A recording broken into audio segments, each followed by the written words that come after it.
Далее предлагаем обзор экономических, мировых, спортивных и других новостей. И для начала озвучим актуальный курс валют.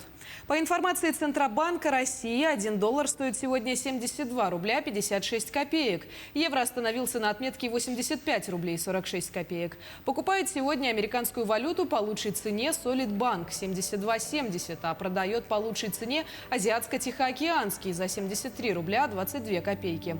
Самый выгодный курс покупки евро сегодня у Агора, это 84,46, продает по лучшей цене Алмаз Эргиенбанк за 85 рублей 80 копеек. В России с 20 сентября вступает в действие новая методика расчета возмещения по ОСАГО, в ходе которого страховщики перепишут цены на запчасти. Новыми тарифами страховые компании хотят защититься от исков водителей о недостаточных компенсациях. При этом справочники, исходя из которых считают цену запчастей для ремонта транспорта, привяжут к регионам и начнут чаще обновлять. Ожидается, что в местные справочники включат коэффициенты для машин, в которых в предыдущем году застраховали не менее 500 в регионе. Еще одним нововведением станет общественное обсуждение ценовых справочников на сайте Российского союза автостраховщиков. Федеральная служба судебных приставов совместно с Министерством цифрового развития, связи и массовых коммуникаций запустила новый сервис делегирования полномочий на портале госуслуг в рамках суперсервиса «Цифровое исполнительное производство». Новая платформа полномочий позволит руководителям юридических лиц выдавать доверенности сотрудникам на подачу заявлений на предоставление государственных услуг ФССП России. Жители 39 отдаленных населенных пунктов Якутии теперь могут снять наличные на кассах сельских магазинов с помощью сервиса кэш-аут. Такая услуга поможет решить вопрос получения наличных денег там, где нет офисов, банков или банкоматов.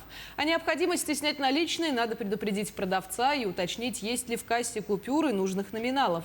Важно помнить, что главная функция магазина все-таки продажа товаров, а не выдача наличных. Поэтому, чтобы снять деньги, нужно что-то купить. При этом сумма выданных наличных денег не должна превышать 5000 рублей в день и 30 тысяч рублей в месяц.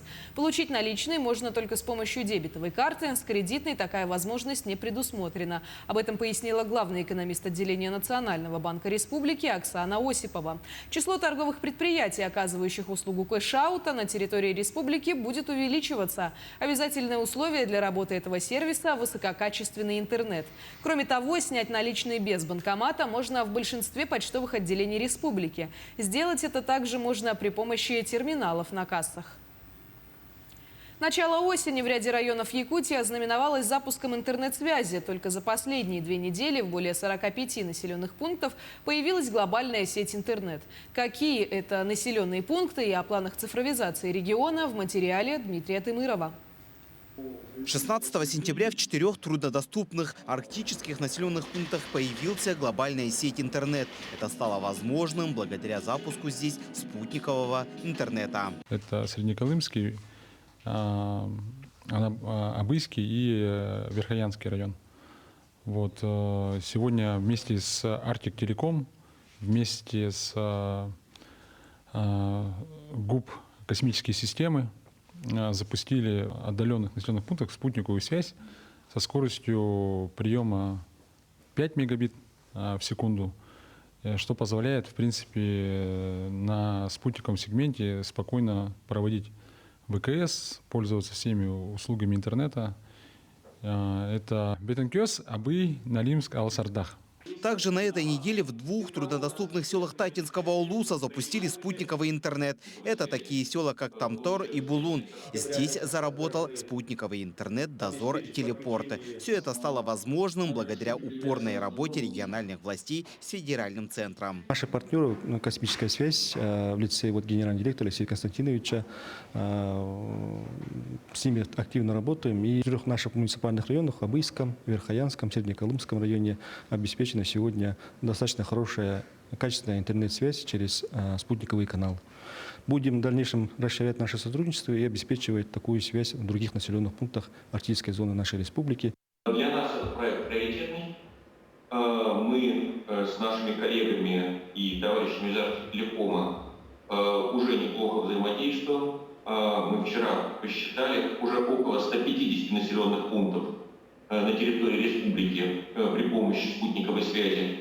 получают связь и интернет. На этом не собираемся останавливаться. Мы все-таки по-прежнему надеемся, что и Березовку подключим, и другие населенные пункты.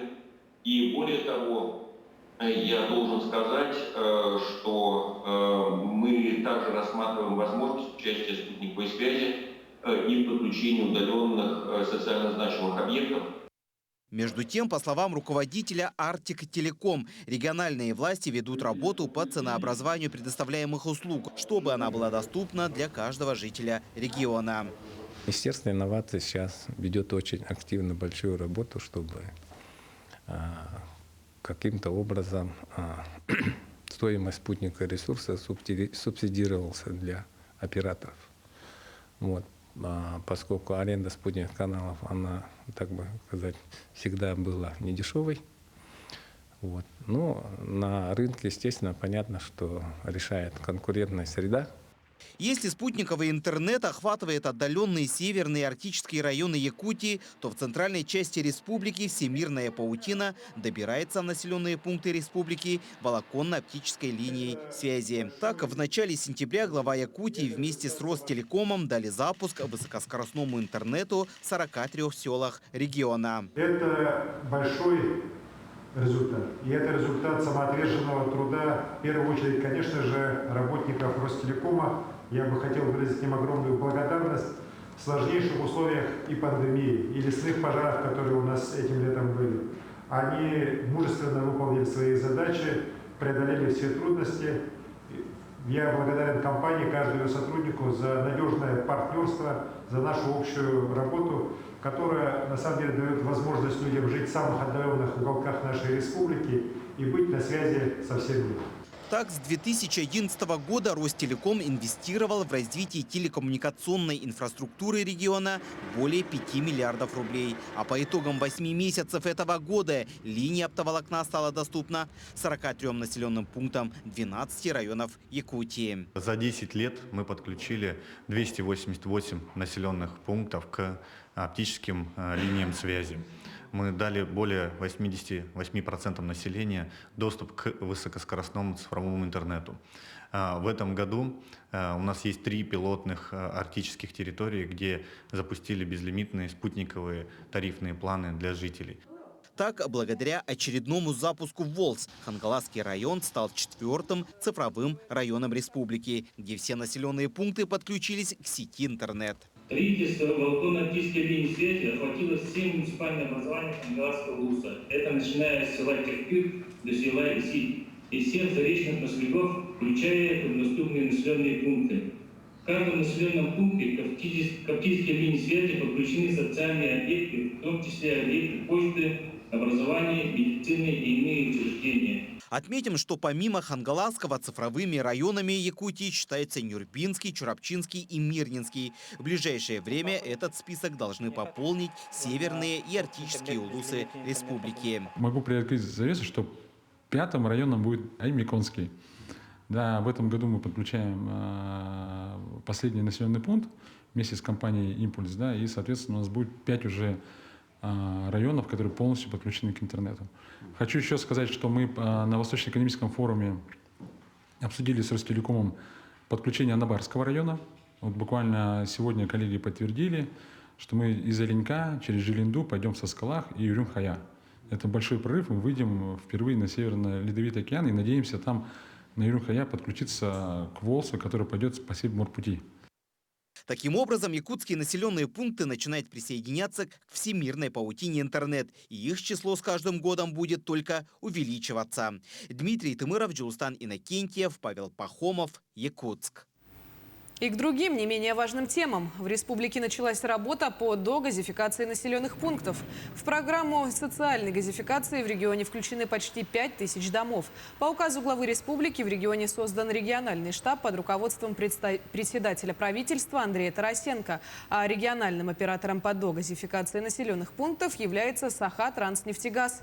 Проект будет реализован поэтапно. В этом году запланировано газифицировать уже около 300 домовладений. Вообще, мы уже социальной газификацией начинаем заниматься. Такое поручение нам выдал глава республики Александр Сергеевич буквально вчера проводил совещание, создан штаб, который еженедельно собирается. И мы уже предполагаем, что в этом году почти 300 домовладений пойдет под социальную газификацию. Это те дома, по которым граждане заявились после 21 апреля текущего года. Но в целом мы сделали инвентаризацию вместе с органами местного самоуправления. Получается, что 4900 домовладений мы должны подключить в ближайшее время. В следующем году мы будем заниматься домовладениями, которые не подпадают под дефицит, у которых нет дефицита газа. Соответственно, таких домовладений чуть больше 4300, и в пределах 600 домовладений, к сожалению, попадает там, где есть дефицит газа. Вот эти земельные участки домовладения будут газифицироваться позже. Однако мы вчера обсуждали у главы, и глава поддержал предприятие, что все-таки дефицитом тоже нужно заниматься уже со следующего года. А чтобы облегчить внедрение социальной газификации в республике, в ближайшем будущем компания «Сахатранснефтегаз» ввела в работу программу комплексного договора. Чем это выгодно для потребителя, расскажет Анна Васильева. Первая зима в собственном доме. Об этом большая семья Зайцевых мечтала давно. Но использовала построенный с любовью и дальним прицелом дом лишь как летнюю дачу. И вот, наконец, газ подключен, а значит, холода больше не преграда. Изначально планировали построить как зимний дом, то есть полностью утепляли, поставили гараж, то есть чтобы машина зимовала. Приобрели котел, то есть нам подсказали необходимый перечень, дали список, да, что нужно купить, что нужно, какой именно детали, какой счетчик. Мы просто подали заявку и все, они сами уже все сделали. В этом-то и большой плюс. То есть не надо бегать где-то, выстаивать очереди, да, там заранее куда-то записываться, просто подали заявку и все. Подать заявку несложно. Достаточно зайти на сайт компании «Сахатранснефтегаза» и сделать несколько кликов. Можно также лично прийти в офис. Что касается социальной газификации, то тут есть еще несколько вариантов подачи заявки. Впрочем, самое главное, чтобы ваш дом и участок соответствовали необходимым критериям. Дом и участок должны быть оформлены в собственность в установленном порядке. Дом должен быть капитальным, то есть стоять на фундаменте. Что касается СОТов, то к ним бесплатно трубу проведут до границы товарищества. А вот в частный жилфонд газ подведут вплоть до самого участка.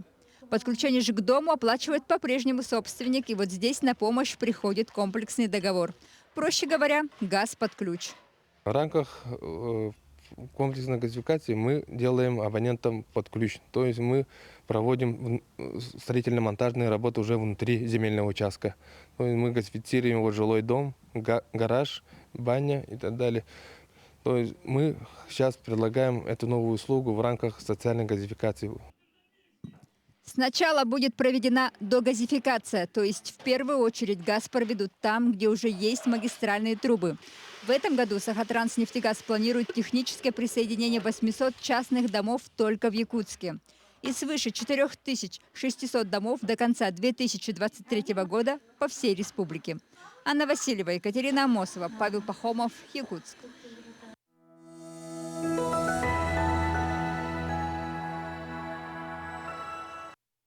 Лесопромышленная компания «Алмаз» на днях отправит последний комплект МХМ-панелей в село Бяскёль горного района для строительства целого квартала для погорельцев, пострадавших от лесных пожаров.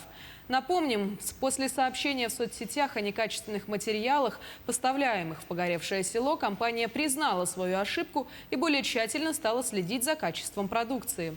Наш корреспондент Ульяна Шагина встретилась с работниками компании. Она с нами на прямой связи. Ульяна, приветствую. Что же все-таки лучше, брус или МХМ-панель?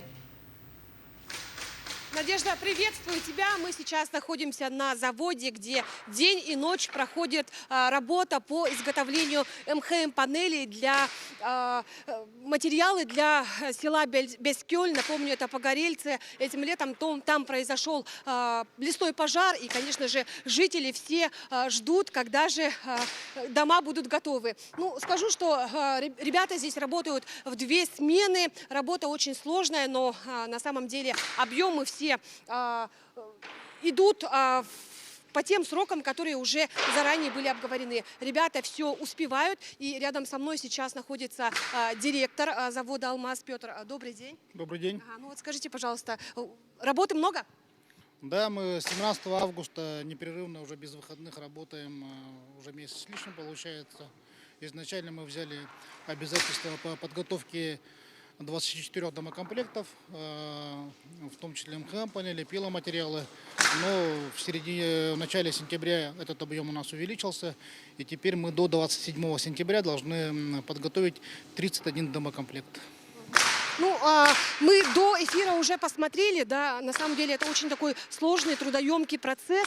Сейчас мы находимся на одной из последних стадий, да, где уже после сушки, после резки собираются МХМ-панели. Ну да, вообще процесс, вся технологическая цепочка довольно-таки длинная, начиная с лесных делян, где мы непосредственно заготавливаем древесину, распиловка, часть у нас распиловки производства в Витиме, часть непосредственно здесь в Якутске распилили. После этого материал сушится, строгается, и только после этого поступает на сборочную площадку, где непосредственно идет сборка панелей. По срокам все успеваете? Да, до 27 числа мы успеем. На сегодня у нас изготовлено 25 домокомплектов, 24 уже отгружено. Сейчас подъехала машина, будем грузить 25-й домокомплект. И для нашего предприятия остается изготовить еще 6 домокомплектов, тогда мы полностью весь объем выдаем. Но я скажу, что на самом деле МХМ-панелями в Якутии занимаются более 10 лет. За это время более 250 домов уже построено. В основном это жилые дома. Ну, как вообще, о чем говорят люди? Комментарии все-таки более положительные, да, больше? Ну, с теми, кто мы общались, в принципе, комментарии положительные, да. Ну, как мы знаем, кого все устраивает, они обычно не приходят с комментариями. А так, мониторинг проводили, в целом положительные отзывы. Ну, чем все-таки отличается брус от МХМ-панелей? Ну, по сути, МХМ-панель это такой же массивный деревянный дом. Единственное отличие, если брус это делается сборный дом из брусьев, то здесь мы делаем из досок панели. Массив один и тот же, но за счет того, что мы используем высушенный материал, дом не имеет осадки, он очень прочный, именно как конструктивный элемент себя показал. Да.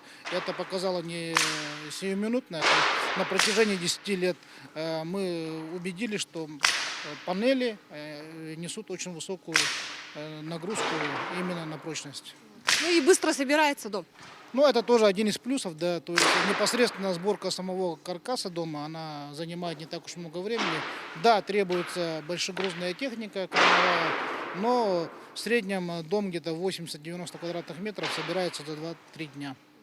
Но я скажу, что за очень короткий срок компания должна собрать всего 31 домокомплект, 24 уже отправлено, и 25-й прямо вот в эти минуты уже будет также отправлено в село Бескёль. Ну, скажу, что мы уже посмотрели весь процесс работы и более подробно о том, как же все-таки собираются МХМ-панели, можете посмотреть в вечерних выпусках новостей. Надежда, у меня все. Благодарю, Ульяна. Напомню, с нами на связи была наша коллега Ульяна Шагина. Она рассказала о стройматериалах для новых домов. Общественный совет при министре строительства направил ведомствам предположение ввести уголовное и административное наказание за производство и сбыт фальсифицированных строительных материалов. Изменения могут коснуться как российских, так и иностранных производителей и поставщиков. В комиссии по вопросам индустрии строительных материалов уточнили, что более половины продукции в электротехнической области является ненадлежащей. В сегменте сухих строительных смесей доля фальсификата составляет 30-40%, герметиков 35-40%. Также в комиссии отметили, на данный момент определение фальсифицированной промышленной продукции в российском законодательстве отсутствует. Из-за этого административные и уголовные санкции за производство и поставку фальсификата не применяются. Меньше чем через месяц нас всех ждет важное и масштабное мероприятие. В стране начнется основной этап всероссийской переписи населения. Это будет первая цифровая и последняя бумажная перепись. А в труднодоступных населенных пунктах Якутии перепись уже проходит. Как к масштабному мероприятию десятилетия относятся якутяне и что изменилось с момента последней переписи, узнала наша съемочная группа, которая побывала в селе Качекацы. Часть наслегов Хангаласского района, несмотря на близость к Якутску, относится к труднодоступным местностям. От столицы их разделяет река Лена. Осенью во время ледостава добраться до них практически невозможно. Поэтому сейчас, пока ходят паромы, переписчикам важно успеть провести в этих наслегах всероссийскую перепись населения. В селе Качекацы, по данным последней переписи 2010 года, проживало 1426 жителей. За 11 лет это количество сократилось более чем на 200 человек. Конечно, как и во всех наслегах республики нашей, идет немножечко отток молодежи.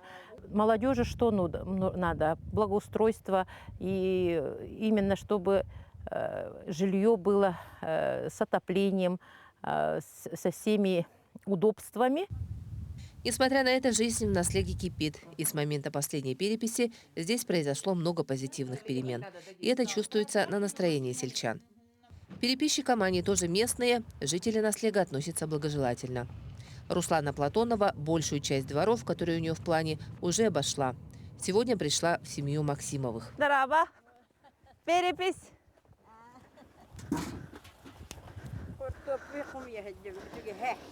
Переписчиков встречают очень хорошо, охотно отвечают на все вопросы.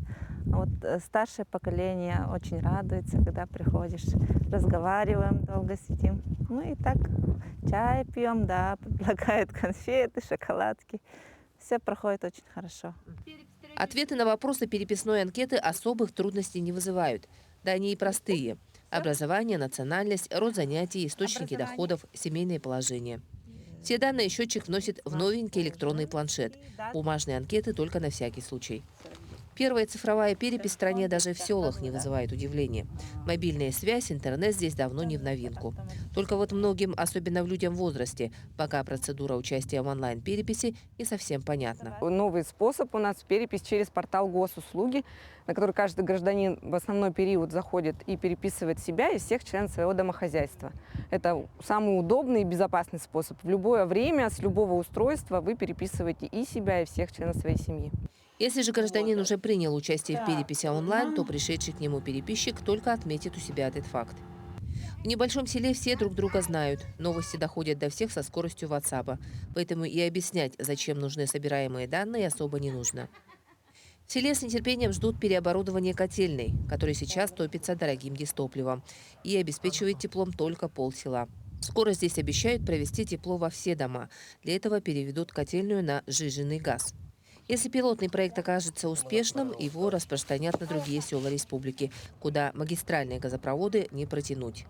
Сейчас же с отоплением, с печным отоплением невозможно ничего создавать, какие-то предприятия. Газ придет и улучшится вся жизнь. Очень ждут, сельчане очень ждут этого.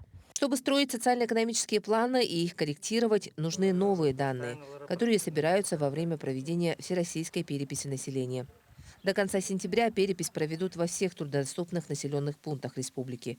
А основной этап пройдет с 15 октября по 14 ноября этого года, по итогам которой актуализируют данные о численности населения, его составе, по республике и по каждому муниципальному образованию. Туяра Филиппова, Георгий Григорьев, Качекацы, Хангаласский район. В Нерюнгри прошла ярмарка «Урожай года 2021». Расширенная продажа сельскохозяйственной продукции, товары с огорода личных подсобных хозяйств.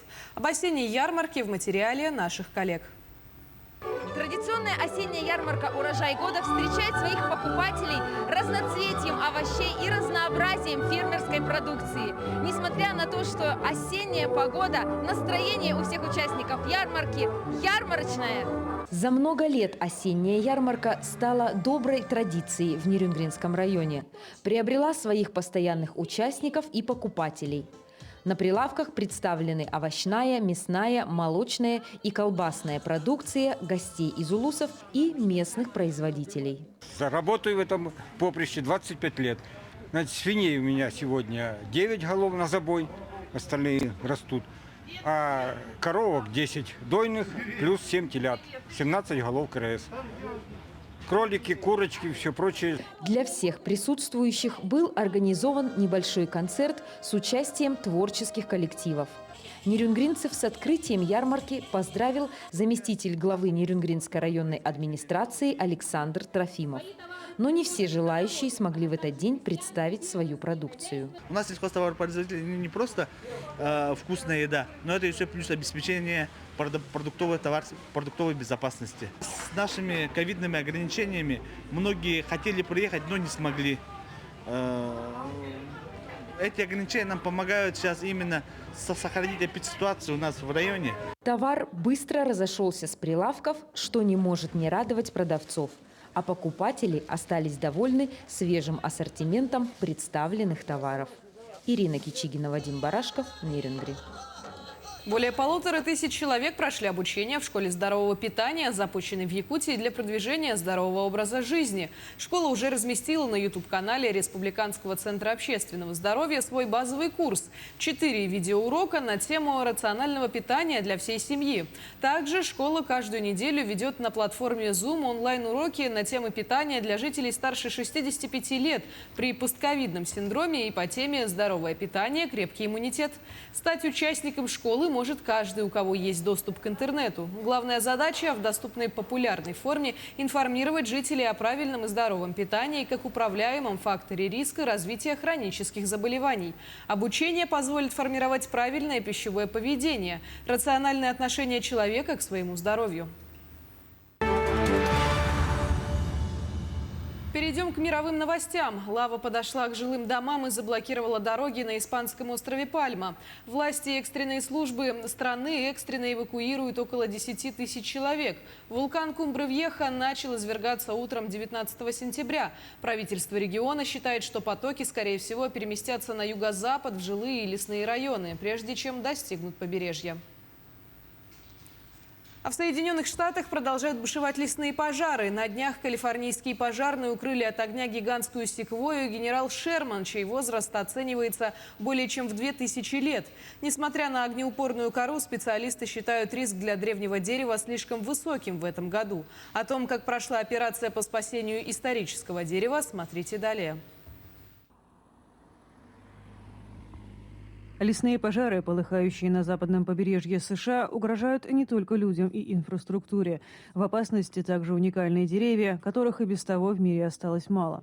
Это гигантские древние секвойи, растущие в одноименном национальном парке в Калифорнии.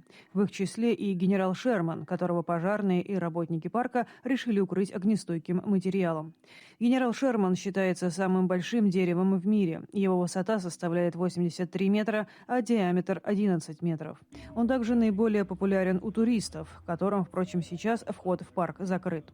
Возраст многих секвой достигает 2-3 тысяч лет, и за это время они повидали много пожаров, говорит специалист Калифорнийского университета Марк Гарретт. В большинстве случаев кора этих деревьев выдерживает жар огня, но в этом году риск слишком велик.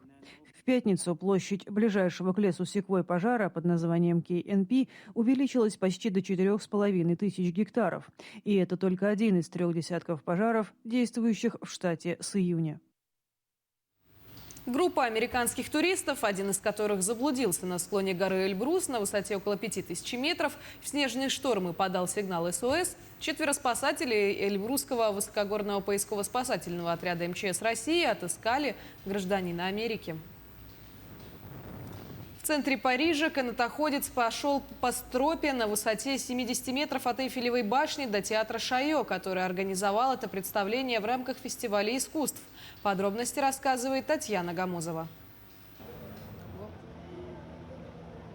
Француз Натан Поле в субботу прошел по стропе, закрепленной на высоте 70 метров между Эйфелевой башней и Национальным театром Шайо. В отличие от большинства канатоходцев, он шел по провисающей веревке, так называемому слэк-лайну, на котором значительно сложнее балансировать. Кроме того, на 600 метрах дистанции Поле выполнил несколько трюков. На прохождение ему понадобилось полчаса. Все это время его поддерживала собравшаяся на улице публика. 27-летний Поле начал заниматься слэклайном 10 лет назад. По его словам, в этом виде спорта ему пришлось не только много практиковаться, но и преодолеть детский страх высоты. Еще одна знаменитая французская достопримечательность – Триумфальная арка – также попала в сводки СМИ. Племянник покойного художника Христа реализовал его давний проект. Владимир Явашев упаковал Триумфальную арку в Париже в полипропиленовую ткань. Подробности далее. Идея обернуть в полипропилен Триумфальную арку в Париже посетила Христа Явашева еще в начале 60-х годов прошлого века. И хотя за свою творческую карьеру художник, известный по первому имени, реализовал несколько подобных проектов, очередь до памятника на площади Шарля де Голля дошла только после кончины мастера. Он ушел из жизни в прошлом году. Дело дяди, а также его жены и творческого партнера Жанны Клод Гиебон взял в свои руки племянник Владимир Явашев. Самый большой вызов заключался для меня в том, что Христа уже нет. Мне не хватает его энтузиазма, его критики, его энергии. Упаковка сооружения началась в прошлое воскресенье. На это потребуется 25 тысяч квадратных метров пленки. Стоимость всей затеи оценивается в 14 миллионов евро. Одним из очевидцев рождения инсталляции стал чиновник из окрестностей Парижа Эрик де Лапорт. Я давно этого ждал, поскольку знал, что Христо с молодости собирался обернуть Триумфальную арку. Сам я тоже хотел оказаться рядом. Христо, выходец из Болгарии, впервые попал в Париж в 1958 году. Там он познакомился со своей будущей женой Жанной Клод. В числе их совместных работ обернутые в ткань Рейхстаг в Берлине и парижский Понт-Нёв, бегущая изгородь в Калифорнии и окруженные материей искусственные острова в Бискайском заливе. Триумфальная арка простоит в упакованном виде до 3 октября.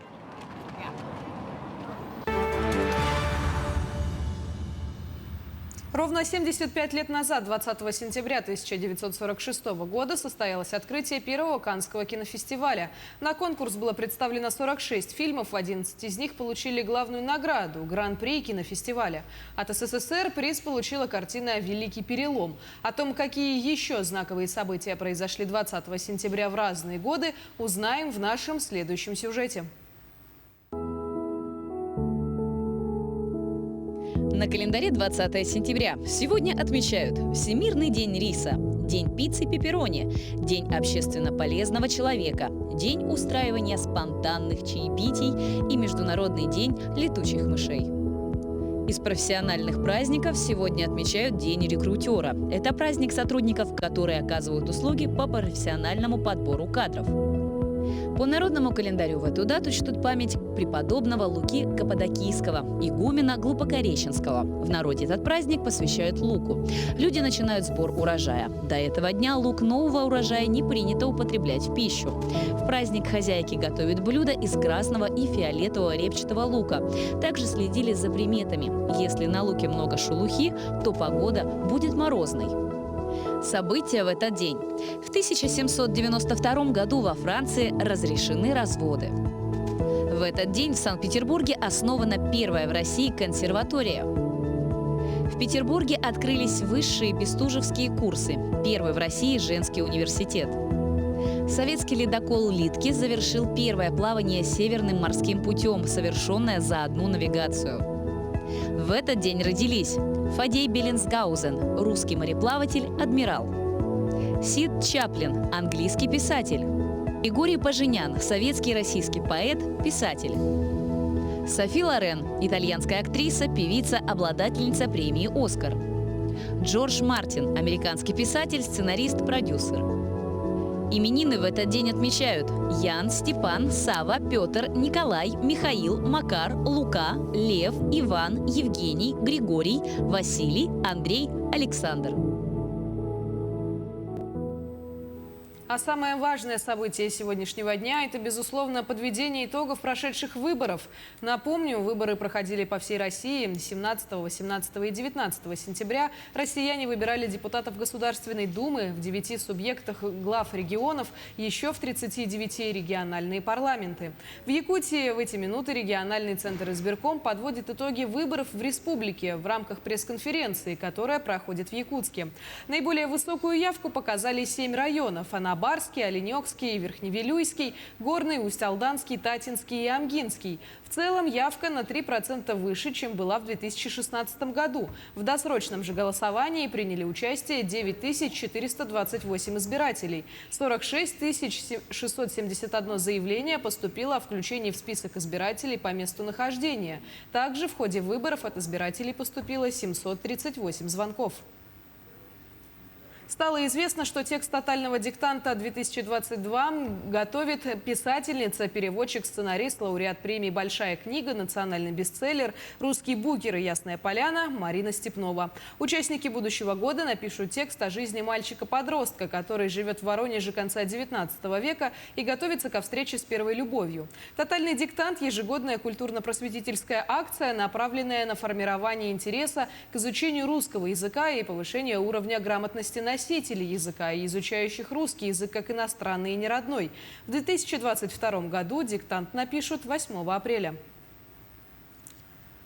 В Якутии стартовала неделя безопасности дорожного движения. Объединяющей темой стало снижение уровня детско-дорожно-транспортного травматизма на дорогах республики, вовлечение родителей и педагогов в воспитание законопослушных участников дорожного движения. В рамках недели запланировано проведение родительских собраний по тематике безопасности дорожного движения, а также уроков, конкурсов, флешмобов и акций с детьми и родителями.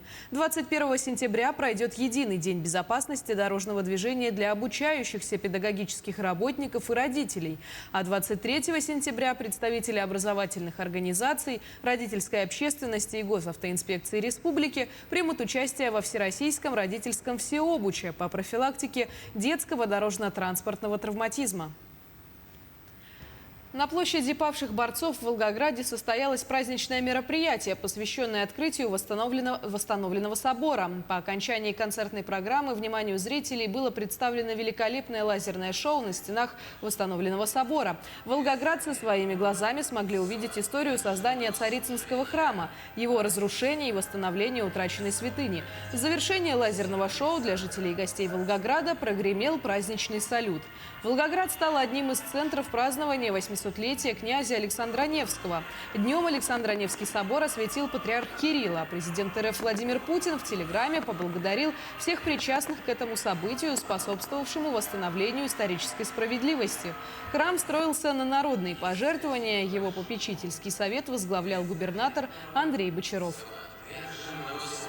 В рамках федеральной программы «Большие гастроли» Нерюнгринский театр кукол принимает своих коллег из города Кострома. На первом спектакле Костромского областного театра побывала Ирина Кичигина. Ирина, приветствую. Ждем от тебя новостей из мира культуры. Здравствуй, Надежда. Только недавно закончился спектакль «Не ежик». Артисты еще не успели снять костюмы и положить своих кукол. И мы хотим узнать сегодня об их впечатлениях. Здравствуйте, ребята. Здравствуйте. Кого вы играли, расскажите. Сегодня я играла в спектакле «Не ежик» самого ежика, который преодолел очень непростой путь. Он подвергался влиянию своих товарищей, и которые ему говорили, что он не такой, как все, и он хотел измениться и стать лучше. Что он, в принципе, и сделал, и в итоге осознал, что нужно оставаться самим собой, и это главное. Я ревнивый заяц, который хочет дружить только с белочкой и хочет, чтобы ежик не дружил с нами. Вот, поэтому тоже провоцировал ежика как-то измениться. Ну, только для того, чтобы он больше не приставал к нам, а получилось все наоборот. Здравствуйте. Мой персонаж Ворона. Она большая фантазерка. Она придумала, что простой лесной пень может быть волшебным и помочь ежику исполнять все его желания. И к большому ее удивлению, этот пень действительно стал волшебным, он действительно стал исполнять желания, и она, как настоящий работник СМИ, оповестила весь лес о том, что в их лесу появился чудо-зверь, и этот чудо-зверь невероятно красивый, А потом она всем рассказала про то, что в их лесу еще появился чудо-пень. А сейчас я могу рассказать вам о том, что у вас в городе Костромской областной театр кукол на гастролях. Здравствуйте еще раз. Я исполняю две роли. Непосредственно маму ежика, которая любит и принимает нашего героя во всех его проявлениях, по той простой причине, что он ее сын, а она мама, любящая, все понимающая и принимающая. И, конечно же, Белочку, которая озорница, затейница, вот такая тоже выдумщица, озорная жительница леса. Ребята, а как ваши впечатления от сцены, от технических возможностей и от зрителя нашего? Нам все понравилось. Спасибо большое нашим коллегам, которые нас приняли. Они нам очень помогали. Например, декорации, которые при транспортировке немножечко пострадали, они помогли быстро нам исправить эти моменты, и мы смогли отыграть спектакль вовремя, без задержек. А наш зритель? Он очень гостеприимный, очень теплый и очень радушный. Вот сегодня мы, когда отыграли спектакль, дети пришли нам вручать цветы, и дети пришли обниматься. То есть такой непосредственный контакт и обмен энергетикой — это очень, очень важно. Спасибо вам огромное за столь теплый и радушный прием.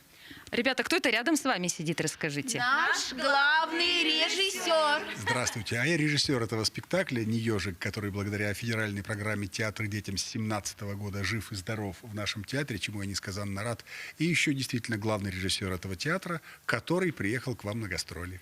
Надолго ли вы к нам приехали? На 10 дней, 26-го последний спектакль, мы закрываем наши гастроли. Мы привезли 3 названия, 3 очень разных спектакля. Вот этот «Не ежик» для самых маленьких, «Принцесса на крыше» по английским сказкам для детей чуть постарше и «Моцарт и Сальери» по маленькой трагедии Пушкина уже для детей совсем подросткового возраста и для взрослых, если им будет интересно, а надеемся, что будет. Сколько спектаклей всего планируете сыграть? 10 раз мы выйдем на эту сцену. Надеемся, что каждый раз будет праздником и для нас, и для вас. Спасибо большое, ребята. Ну, а наши артисты сейчас находятся с обменными гастролями в городе Кострома. Они привезли 3 спектакля. Это для взрослого зрителя «Судьба», для маленьких зрителей «Майдадыр» и «Песнь тундры» режиссера Александра Иванова. Мы надеемся, что наши спектакли тоже понравятся костромичам. Надежда? Благодарю, Ирина. Напомню, с нами на прямой связи из Нерюнгри была наша коллега Ирина Кичигина. В минувшие выходные в Алдане выпал снег, а сунтарское небо озарило одно из красивейших природных явлений планеты – северное сияние. По словам местных жителей, это произошло в районе 4-5 часов утра 18 сентября. Очевидцы говорят, что северное сияние было видно на границе сел Тайбахой и Сунтар. Очевидцами северного сияния стали еще и жители Мурманской области. Небо над рекой Пак, находящейся в 30 километрах от Мурманска, было озарено данным природным явлением. На снятых кадрах можно увидеть, как небо переливается различными красками, от темно-фиолетового до светло-бирюзового цвета. Северное или полярное сияние – это свечение верхних слоев атмосферы, обладающих магнитосферой планет, при взаимодействии с заряженными частицами солнечного ветра. Связаны ли эти явления с окончательным приходом холодов на территорию республики? И закончилось ли бабье лето? Эти вопросы волнуют многих якутян. Потепление будет, но недолгим, так прогнозируют метеорологи. По словам специалистов Якутского управления гидрометеослужбы, центр южного циклона постепенно смещается с центральных и заречных районов на восток, вместе с дождями и даже мокрым снегом. Однако уже в эти дни, в начале недели, на юго-западе и центральной части Якутии ожидается волна теплых воздушных масс. На юго-запад, затем на центральные районы выйдет теплая воздушная масса с Иркутской области. Кратковременно потеплеет. И дневная температура повысится до 12-17, на юго-западе до 18-23 градусов. В городе Якутске понедельник без существенных осадков. Но температура ночью -2, -4, днем +7-9 градусов. К этому часу это вся информация. Наши корреспонденты продолжают следить за развитием событий. Оставайтесь с нами.